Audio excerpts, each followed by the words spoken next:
غزل شاعر ابن انشا. عزیز طلباء و طالبات، السلام علیکم ورحمۃ اللہ وبرکاتہ. میں S K Mehboob Ali, contract junior lecturer Urdu, government junior college تلوہ کرتی، ضلع ناگر کرنول، آپ کے سامنے شاعر ابن انشا کی غزل لے کر حاضر ہوا ہوں. عزیز طلباء و طالبات، آج ہم غزل پڑھنے سے پہلے غزل کے شاعر ابن انشا کا تعارف پڑھتے ہیں. ابن انشا کا نام شبیر محمد خان اور ان کا تخلص انشا تھا. 15 جون 1927 عیسوی کو جالندھر کے ایک گاؤں میں پیدا ہوئے اور 1946 عیسوی میں پنجاب یونیورسٹی سے BA اور 1953 عیسوی میں کراچی یونیورسٹی سے MA پاس کیا. روزنامہ جنگ کراچی، روزنامہ امروز لاہور اور ہفت روزہ اخبار جہاں میں مزاحیہ کالم لکھتے تھے. ابن انشا شاعر بھی ہیں اور ادیب بھی. انہوں نے غزلیں، نظمیں اور گیت لکھے. شاعری میں ان کا ایک مخصوص انداز ہے. وہ کبھی کبیر داس کی طرح انسان دوستی کا پرچار کرتے ہوئے نظر آتے ہیں اور ایک انسان کو دوسرے انسان سے محبت کا سبق دیتے ہیں. کبھی وہ میر اور نذیر اکبر آبادی کا انداز اختیار کرتے ہیں. ابن انشا ایک کامیاب طنز نگار بھی. ابن انشا سرطان یعنی کینسر جیسے موذی مرض میں مبتلا ہوئے اور علاج کے لیے لندن گئے، مگر 11 جنوری 1978 عیسوی کو وہی وفات پائی، یعنی کہ انتقال ہو گیا. چاند نگر اور اس بستی کے کوچے میں ان کے شعری مجموعے ہیں. نثری تصانیف میں اردو کی آخری کتاب خمار گندم، چلتے ہو تو چین کو چلیے اور دنیا گول ہے معروف و مقبول ہے. عزیز طلباء طالبات، اب غزل کو پڑھتے ہیں ایک بار. غزل کے 7 اشعار ہیں ابن انشا کی غزل کے. ان 7 اشعار کی پہلے قرأت کرتے ہیں، یعنی کہ غزل خوانی پوری غزل کے اشعار کو پڑھیں گے تاکہ آپ کو اس کا تلفظ سمجھ میں آئے. اس کے بعد غزل کی تشریح کی جائے. غزل کا مطلب یوں ہے: کل 14ویں کی رات تھی، شب بھر رہا چرچا تیرا. کل 14ویں کی رات تھی، شب بھر رہا چرچا تیرا. کچھ نے کہا یہ چاند ہے، کچھ نے کہا چہرہ تیرا. ہم بھی وہیں موجود تھے، ہم سے بھی سب پوچھا کیے. ہم بھی وہیں موجود تھے، ہم سے بھی سب پوچھا کیے. ہم ہنس دیے، ہم چپ رہے، منظور تھا پردہ تیرا. اس شہر میں کس سے ملے، ہم سے تو چھوٹی محفلیں. اس شہر میں کس سے ملے، ہم سے تو چھوٹی محفلیں. ہر شخص تیرا نام لے، ہر شخص دیوانہ تیرا. کوچے کو تیرے چھوڑ کر جوگی ہی بن جائیں مگر. کوچے کو تیرے چھوڑ کر جوگی ہی بن جائیں مگر. جنگل تیرے، پربت تیرے، بستی تیری، صحرا تیرا. ہم پر یہ سختی کی نظر، ہم ہیں فقیر رہ گزر. ہم پر یہ سختی کی نظر، ہم ہیں فقیر رہ گزر. رستہ کبھی روکا تیرا، دامن کبھی تاما تیرا. رستہ کبھی روکا تیرا، دامن کبھی تھاما تیرا. ہاں ہاں تیری صورت ہنسی، لیکن تو ایسا بھی نہیں. ہاں ہاں تیری صورت حسین لیکن تو ایسا بھی نہیں، ایک شخص کے اشعار سے شہرا ہوا کیا کیا تیرا، ایک شخص کے اشعار سے شہرا ہوا کیا کیا تیرا۔ یہ غزل کا مقطع ہے، آخری شعر ہے ابن انشا کی غزل کا۔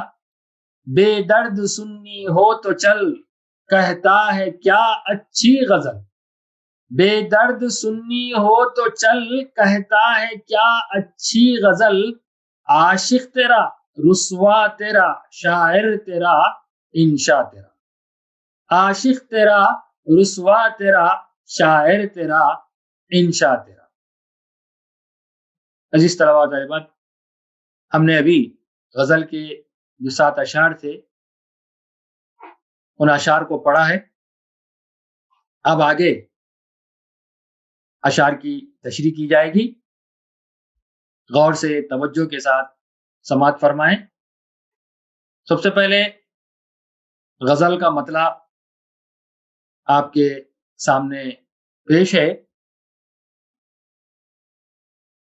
کل 14ویں کی رات تھی، شب بھر رہا چرچا تیرا، کل 14ویں کی رات تھی، شب بھر رہا چرچا تیرا، کچھ نے کہا یہ چاند ہے، کچھ نے کہا چہرہ تیرا، کچھ نے کہا یہ چاند ہے، کچھ نے کہا چہرہ تیرا۔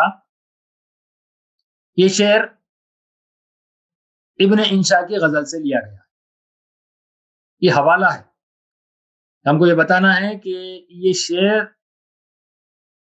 آپ کے سامنے پیش ہے تو یہ شعر کس کی غزل سے لیا گیا ہے، تو حوالہ دے رہے ہیں کہ یہ شعر ابن انشا کی غزل سے لیا گیا ہے،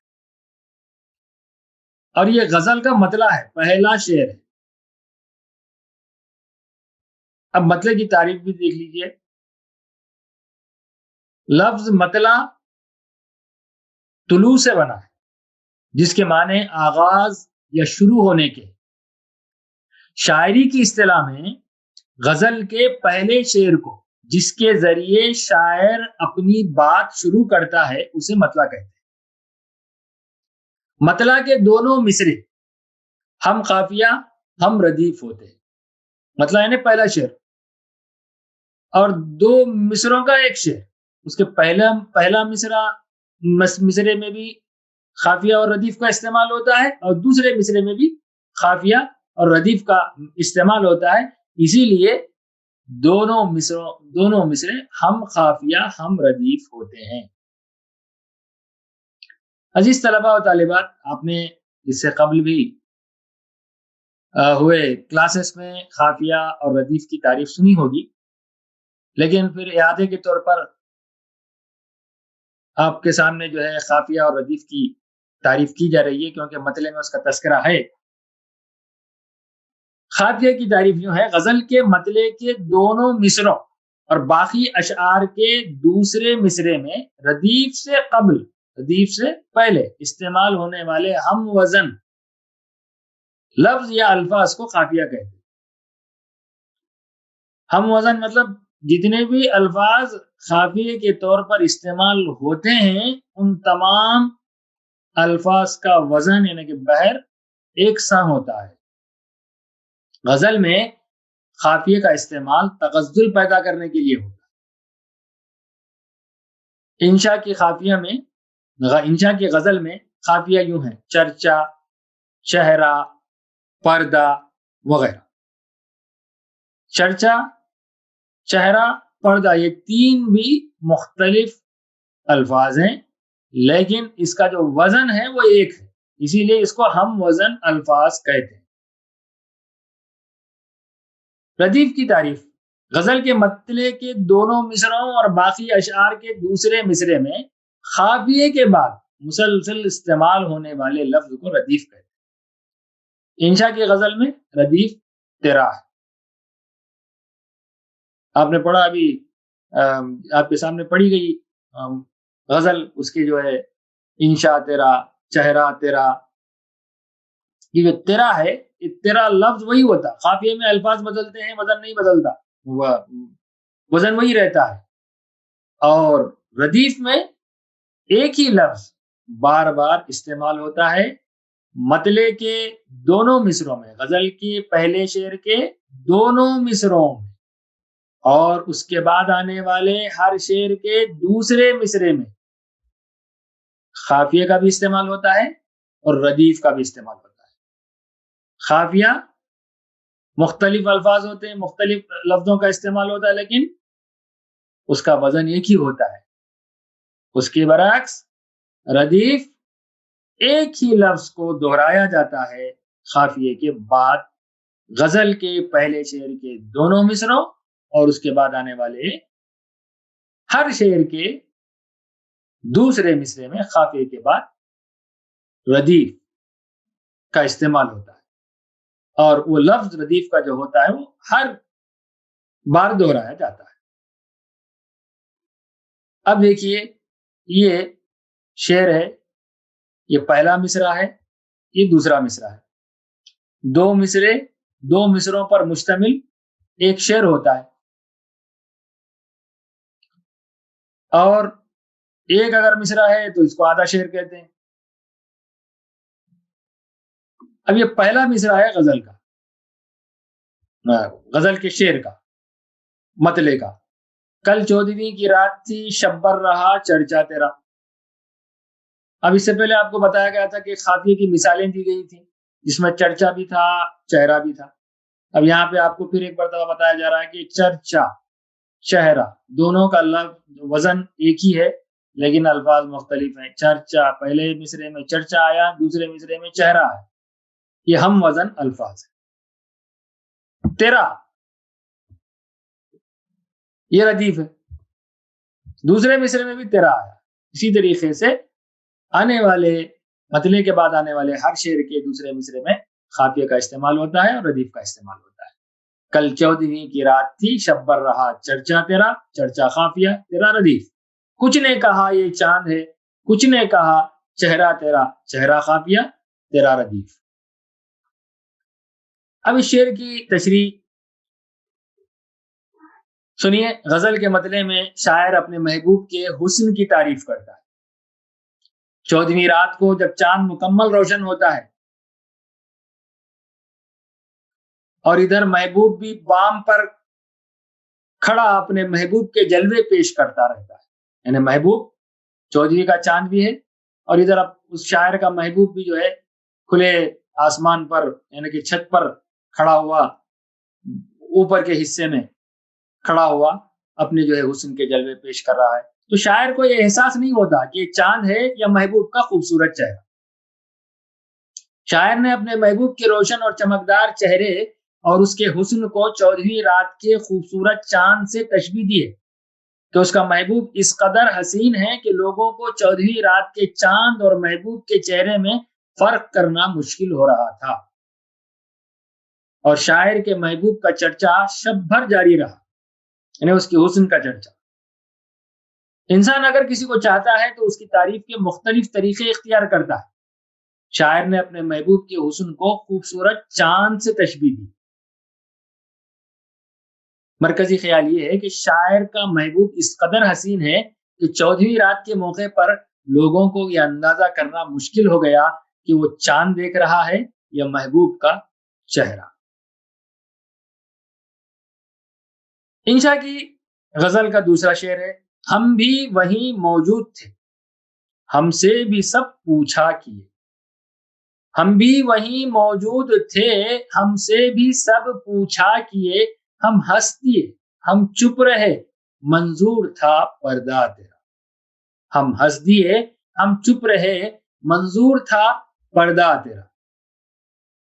غزل کے شعر میں شاعر اپنے محبوب کی تعریف اس طرح کرتا ہے کہ لوگ جب محفل میں اس کے محبوب کے بارے میں سوالات کرتے ہیں تو شاعر ہنس کر اور چپ رہ کر اس بات کو ٹال جاتا ہے اور محبوب کی تفصیلات سے کسی کو واقف کرانا نہیں چاہتا، کیونکہ وہ چاہتا ہے کہ اس کا محبوب چھپا رہے اور لوگوں کے سامنے نہ آئے۔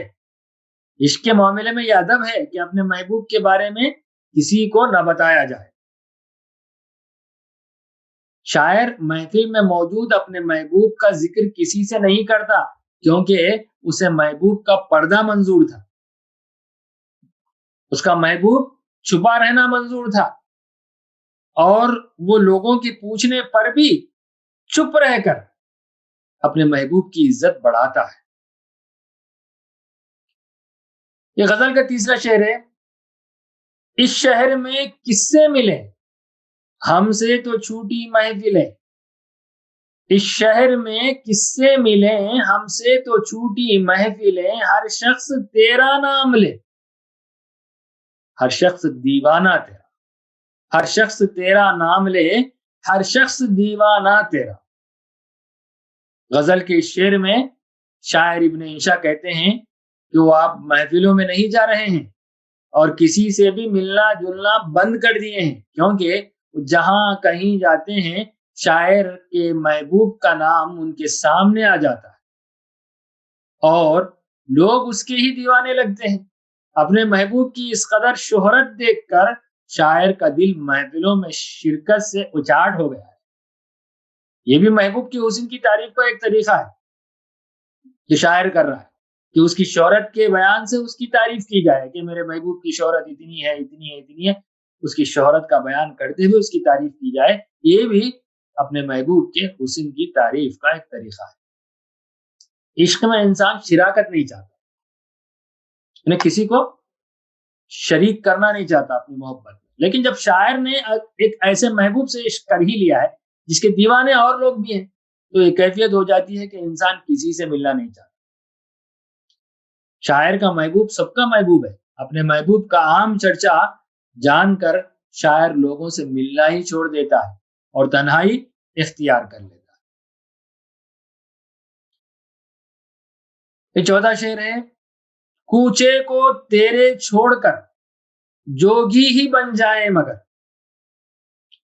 کوچے کو تیرے چھوڑ کر جوگی ہی بن جائیں مگر، جنگل تیرے پربت تیرے بستی تیری صحرا تیرا، جنگل تیرے پربت تیرے بستی تیری صحرا تیرا۔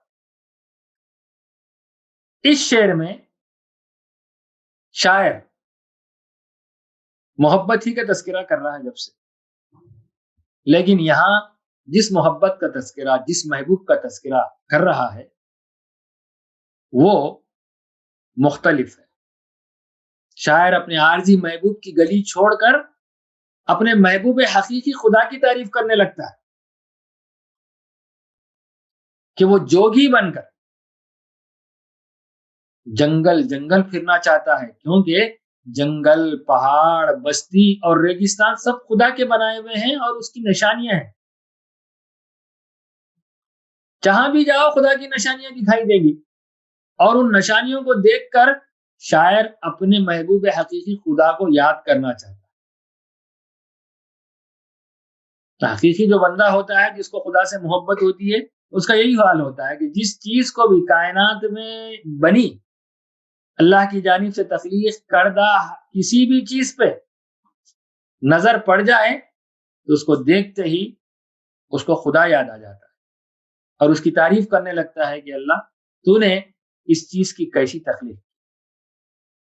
تو یہاں بھی شاعر اپنے محبوب حقیقی کی نشانیاں بیان کر رہا ہے، جبکہ دنیاوی محبوب پوشیدہ ہے، چھپا ہوا ہے، اس کا دیدار بھی مشکل ہے، اور جنگل، پہاڑ، بستی اور ریگستان کی طرح عارضی محبوب کی ایسی کوئی نشانی سامنے نہیں ہے۔ حقیقی محبوب کی نشانیاں تو یہ ہے، جنگل ہے، پہاڑ ہے، بستی ہے، ریگستان ہے۔ عارضی محبوب کی کوئی ایسی نشانی نہیں کہ جسے دیکھ کر سکون حاصل کیا جا سکے۔ اس لیے شاعر جوگی بن کر، دنیا کو چھوڑ کر، دنیا کی نشانیوں کو دیکھنے اور خدا کو یاد کرنا چاہتا ہے۔ مرکزی خیال یوں ہے، شاعر عارضی محبوب کی گلی چھوڑ کر جوگی بن جانے اور دنیا بھر میں پھرتے ہوئے خدا کی نشانیوں کو دیکھنا چاہتا ہے تاکہ اسے سکون مل سکے، کیونکہ حقیقی محبت جو خدا کی محبت ہے، اس محبت میں سکون ہے۔ عارضی محبت ہے، اس محبت میں سکون نہیں، چین نہیں، اس میں فراق اور وصل کی جو ہے کشمکش ہوتی ہے۔ یہ حقیقی محبت جو خدا کی محبت ہے، اس میں سکون ہے۔ اسی لیے شاعر جو ہے عارضی محبت کی گلی، عارضی محبوب کی گلی کو چھوڑ کر حقیقی محبوب خدا کی نشانیوں کو دیکھ کر سکون حاصل کرنا چاہتا ہے۔ یہ 5واں شعر ہے، ہم پر یہ سختی کی نظر، ہم ہیں فقیر رہ گزر۔ ہم پر یہ سختی کی نظر، ہم ہیں فقیر رہ گزر، رستہ کبھی روکا تیرا، دامن کبھی تھاما تیرا۔ رستہ کبھی روکا تیرا، دامن کبھی تھاما تیرا۔ شاعر ابن انشا غزل کے شعر میں اپنے محبوب سے کہتے ہیں کہ میں دنیا کا عارضی مسافر ہوں، کچھ دن یہاں فقیر کی طرح زندگی بسر کرنے آیا ہوں۔ مسافر عارضی ہوں، مجھ پر سختی کیوں کرتے ہو، جبکہ میں نے کبھی تیرا راستہ نہیں روکا اور نہ کبھی تیرا دامن تھاما۔ دور سے ہی ہم تیرے عاشق ہیں، دور سے ہی ہم تجھ سے محبت کرتے ہیں، ورنہ تیرا راستے میں رکاوٹ کا سبب نہیں بنا اور کبھی تیرا دامن تھاما۔ انسان خدا کے عشق میں ڈوبا ہوتا ہے، جب اسے مشکلات اور پریشانیاں آتی ہیں تو خدا سے دعا کرتا ہے کہ وہ اس کا جو ہے عاجز بندہ ہے، دنیا کا مسافر ہے، اس فقیر پر سختی نہ کر، جبکہ اس نے کبھی کسی کی راہ میں رکاوٹ نہیں ڈالی تھی۔ شاعر اپنی بے مائگی یعنی کہ مفلسی کا ذکر اس شعر میں کرتا ہے۔ شاعر کو احساس ہے کہ وہ دنیا کا عارضی مسافر ہے اور وہ دور سے ہی محبوب کے نظارے کر رہا ہے، اسے سختی پسند نہیں ہے، اس لیے وہ عاجزی و انکساری کا اظہار کر رہا ہے۔ یہ 6واں شعر ہے،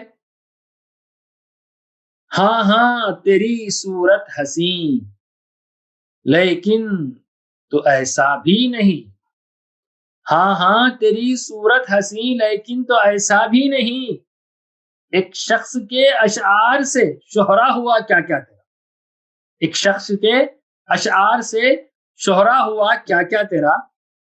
شاعر ابن انشا غزل کے اس شعر میں اپنے کلام کی تعریف کرتے ہوئے کہتے ہیں کہ اے محبوب تو اس قدر بھی حسین نہیں ہے کہ لوگ ہر طرف تیری تعریف کرنے لگے، لیکن میرے اشعار نے تیرے حسن کے چرچے چاروں طرف کر دیے، میرے اشعار کی وجہ سے تجھے شہرت ملی، میں نے میرے اشعار کے ذریعے سے تیرے حسن کے تذکرے ظاہر کیے تو تجھے شہرت ملی۔ شاعر اپنے محبوب کو احساس دلانا چاہتا ہے کہ وہ کہیں اپنے حسن پر غرور کرنے نہ لگے، اس لیے وہ آئینہ دکھاتے ہوئے کہتا ہے کہ میں ہی ہوں جو تجھے چاہتا ہوں اور تیرے بارے میں کہے گئے میرے اشعار نے تجھے دنیا بھر میں شہرت دی ہے۔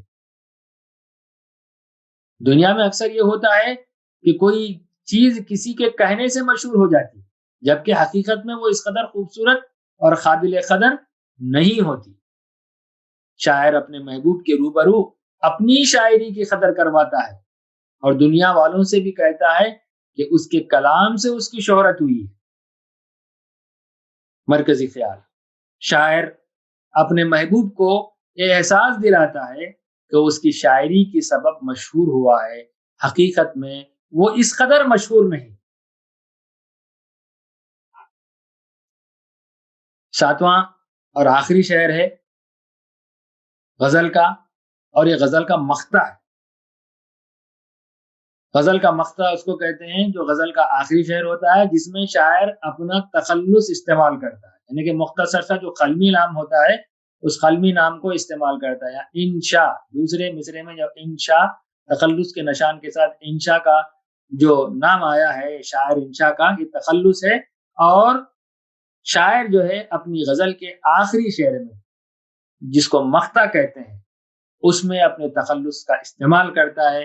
مقطع لفظ قطع سے بنا ہے جس کے معنی ختم کرنے کے یا پھر کاٹنے کے ہوتے ہیں، تو شاعری کی اصطلاح میں غزل کے آخری شعر جس میں شاعر اپنا تخلص یعنی کہ مختصر سا قلمی نام استعمال کرتا ہے اس کو مقطع کہتے ہیں۔ اب مقطع آپ کے سامنے پیش ہے، بے درد سننی ہو تو چل، کہتا ہے کیا اچھی غزل، بے درد سننی ہو تو چل، کہتا ہے کیا اچھی غزل، عاشق تیرا رسوا تیرا شاعر تیرا انشا تیرا۔